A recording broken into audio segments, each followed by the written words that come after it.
Hey everybody, welcome to Kimmel's Irish Pub. Time for another movie review. Tonight's movie, The Lovely Bones. I named it Lonely Bones at first. I noticed this is from 2009, and I checked. So, quick backstory. Everything I watched before I started this channel, which was 2016, I rated everything on Netflix, but I still have all my ratings on Netflix. But Netflix is stars from 1 through 5, whereas IMDb is 1 through 10. And anyway, long story short, if I see a movie that has like the cast of Rachel Weisz, Mark Wahlberg, Susan Sarandon, Stanley Tucci, Michael Imperioli, you know who I mean, from Sopranos. You know, if I see them in it, I'm like, okay, I had to see this movie, right? But normally it would show up on IMDb, but it's 2009, so I rated it on Netflix. I just searched my Netflix ratings. I did not rate it on Netflix, and I rated every because I know this is old. They sent you the disc, the DVD, and you would watch it, and you would send it back, and then you'd send you an email saying, now score it. So I scored everything. Like, sometimes I forget on IMDb, but anyway. So I haven't seen this film, and I don't know why. But it centers on a young girl who has been murdered and watches over her family and her killer from purgatory as she must weigh her desire for vengeance against her desire for her family to heal. Sounds great. It's on Showtime. I mean, 2009. I guess these movies are on Showtime.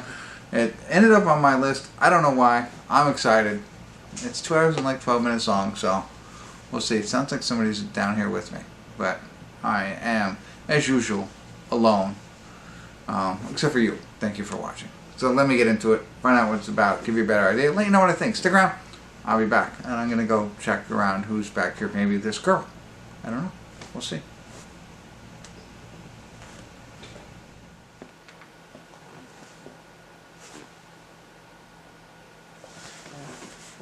Hey everybody, we're at the credits of The Lovely Bones. Wow, credits are long, 12 minutes long. I don't know, mixed emotions about that. Steven Spielberg, no idea, executive producer on this film. But just popped up. No check-in, sorry. I'm kind of lowering the amount of check-ins I do, even for a longer film. It did feel a little bit long. So here's the thing, it's a cross between, you know, a murder mystery, you know, with a young child who gets murdered, as we know. Marky Mark, Rachel Weisz, Susan Sarandon, part of the family, going through dealing with that, trying to not only cope but figure out what happened, you know, the whole, you know, whodunit kind of side of things, and their family. So she had the girl, she had a sister and a little brother, you know, so that whole piece of it, which, you know, we've seen a lot of it, some unfortunately based on true stories, but some just, you know, just fiction. And this is all fiction, right? So there's that side of it, which I found very interesting, compelling. Then there's the side of it, as they say in IMDb, about how she's in purgatory. And different than what I thought. I mean, not purgatory in itself, but like there's even a scene where she's kind of like dancing, doing like a fashion thing, and I don't know, it just felt odd. And the way they portrayed that part of the movie, separate with everything else that's going on, it helps with the tone of the movie, I'll say, and it keeps you, you know, it keeps the sadness away, or the depression and stuff like that should follow something like this, and the anger, because it does. It kind of like moves into a little happier place as she's navigating life after death and looking down.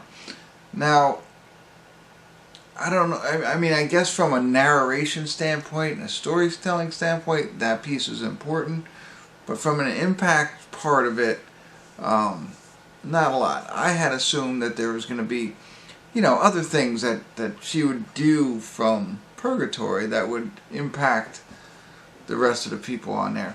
And I'm not sure I really caught that that much. A little bit here and there, but not what I was expecting when you see it from IMDb, right? So there's that from a storytelling standpoint. And then from the acting, I mean, acting is great.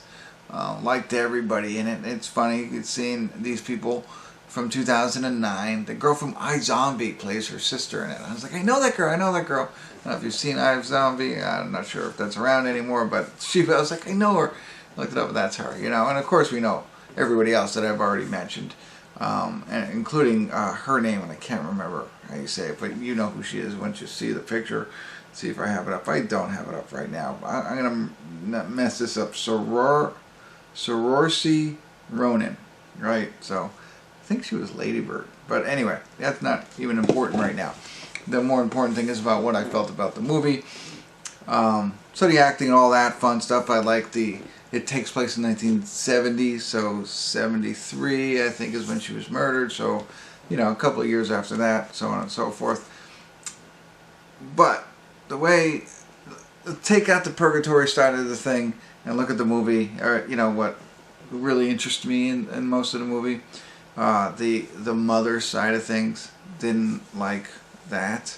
I guess I relate a lot more with the father, but you'll see what I mean if you haven't seen this movie. If you have seen it, you know what I'm talking about. I can't believe it. What? Really? And I'll do a little spoiler inside and out.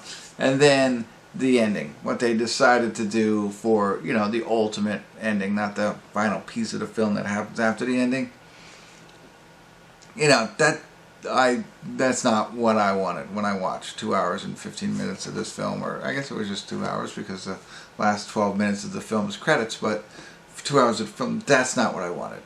That's, I don't know. So there's all that. Otherwise, though, pretty good film. There you go. So I know I'm rambling on here, and I'm just going to say spoiler alert real quick. Spoiler alert, spoiler alert, spoiler alert. Not going to ruin the ending, but I do want to say about the wife thing that I was talking about, the mother thing. Like, really, you're going to leave? I mean, I get it. You put a strain on the family, right? And that's going to, I get that. I couldn't imagine, right? And I could see a divide and stuff like that. But from the mother side, you know what I mean? Leaving her other children behind. Would that happen to me if one of our childs died? Would my wife just leave me? And not even me? I can see her leaving me. I can see her leaving me without my children. But leave our children? Like, that just I don't know. So, and the way that it happened. Not just like, hey, I'm just going to move out and like get an apartment down the street or a couple miles away. No. So that, and then the ending, the other thing I didn't like I wanted, I don't know, more resolve for the family, I guess, is my thing. So, but all in Pennsylvania, so that was kind of cool. Alright, that's it. I rambled on. If you haven't checked it out, check it out. It's on Showtime. If you have Showtime, I have Showtime. And so it's free. And hopefully I didn't ruin anything and either made you interested in watching it or not interested, and glad you didn't. I don't know. Hopefully I was impactful. That's it. Thanks for tuning in. Kimmel's Irish Pub.